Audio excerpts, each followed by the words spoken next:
Hola clase y bienvenidos. Hoy vamos a discutir algo muy cultural que pasa en Mexico, something that's really cultural from Mexico.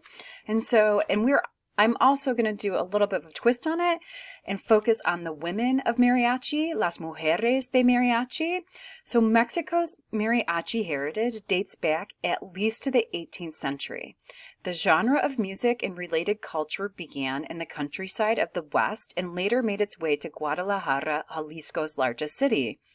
Along with using a range of various string instruments and in more modern bands, trumpets, mariachi music tells the story of the Mexican people. It is very passionate, from their love of their homeland to unrequited love for another, in styles that range from ballads to waltzes to polkas to pasodobles.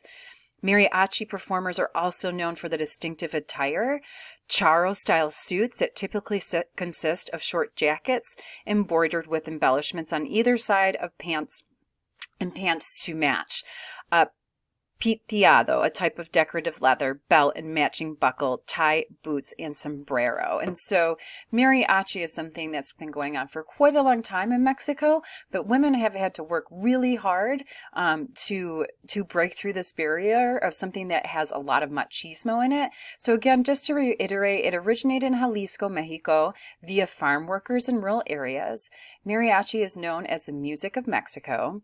Much after its inception, these ensembles were brought to Plaza Garibaldi in Mexico City, where the now established tradition of performing in restaurants began. So a lot of times you would see mariachi serenading tables. You can hear it in a restaurant. It's very lighthearted, but it also celebrates all sorts of life.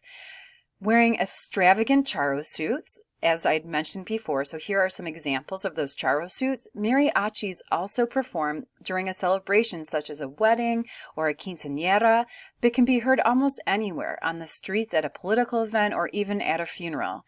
Mariachi is the music that celebrates life and death, love, and heartache. So with that being said, it celebrates basically everything that happens to us lives. Whether we're ebbing or flowing, there is a way to express yourself artistically through this art form, and it is very, very powerful. But for every 100 mariachi bands, only about 5 of them are female. So this is really interesting. It's been really hard for women to break through in these types of bands. And what Dr. Leonor Perez says, you have to remember, women in Mexico didn't get the right to vote until 1953. And so if you compare that to the United States, we're at around 1920. So culturally, they weren't given the right to decide. So that plays a lot into the fact that women had a hard time breaking into this world of mariachi. A mariachi herself and longtime researcher, Dr. Leonor Perez, on women's involvement in mariachi throughout history, there was the first all-female group that we know of called Las Adelitas. Within 4 years, there was Las Estrellas de Mexico and Las Cornelas in 1953. Says Dr. Perez about the 3 pioneering groups who opened the door for many more to come. And that goes with what I said before about the Latin explosion. A movement is a culmination of all these movements that happened before. So these women broke barriers that needed to be broken for other women to then be able to do what they did, which is always really amazing to reflect on. So if you look over here, you have Las Adelitas, and over here you have Las Coronelas, and it gives you an idea about their attire. So their charro suit's a little bit different. They're all in dresses here.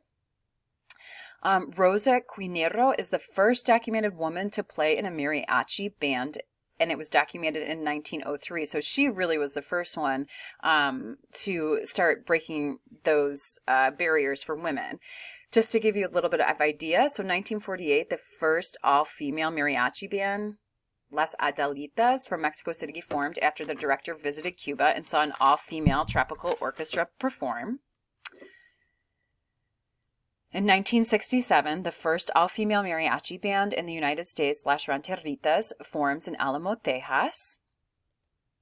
In 1968, this is after the uprisings of many Mexican American students who wanted change in the educational system. But in 1968, mariachi classes started being implemented in schools around California as part of bilingual and multicultural education, allowing mariachi to become an outlet for women to express their freedom and ethnic identity.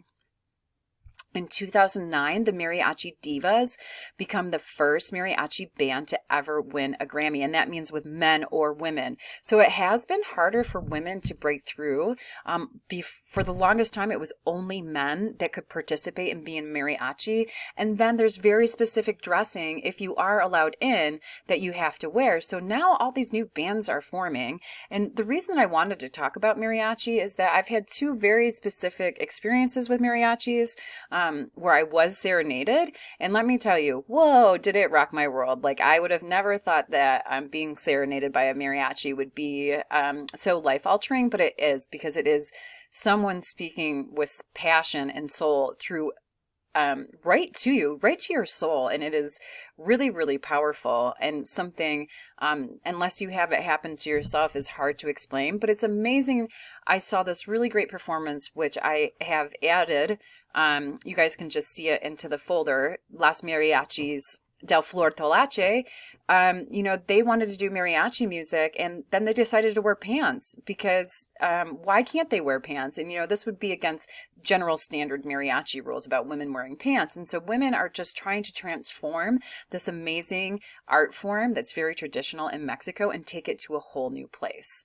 And so what I have done in these other videos that I've attached that are in this one is with Kelly Clarkson, and it's a group of all women mariachi just explaining their movement and what they're doing. And I also put the one, it's an NPR Tiny Desk concert, so you can see all these women mariachis performing, and hopefully that will take you down different segues, because the lesson we just did was about El Dia de San Valentin, and one of the ways to express yourself, to say I love you, is se le voy a cantar. And it literally means I'm going to sing to her, but it translates as I'm going to say I love you, which is really amazing, right? Because singing, because the mariachi culture is so pervasive that when you say that you're going to sing to someone, that means you're going to tell them that you love them. And I think that's what's so fascinating about languages too, is how things can be interpreted as well. And so hopefully you guys will get a better gist of what mariachi music is with these interviews that are in the folder as well. And then I just put a little bit of a quiz up of a couple of answers, not a quiz, a discussion post, just to see, ask you about any experience you've had with mariachi music. What were your thoughts on this lesson? And we'll just go from there. I hope that you guys have un día fantástica, that you continue to evolve and you continue to learn. Que tenga un buen día. Ciao.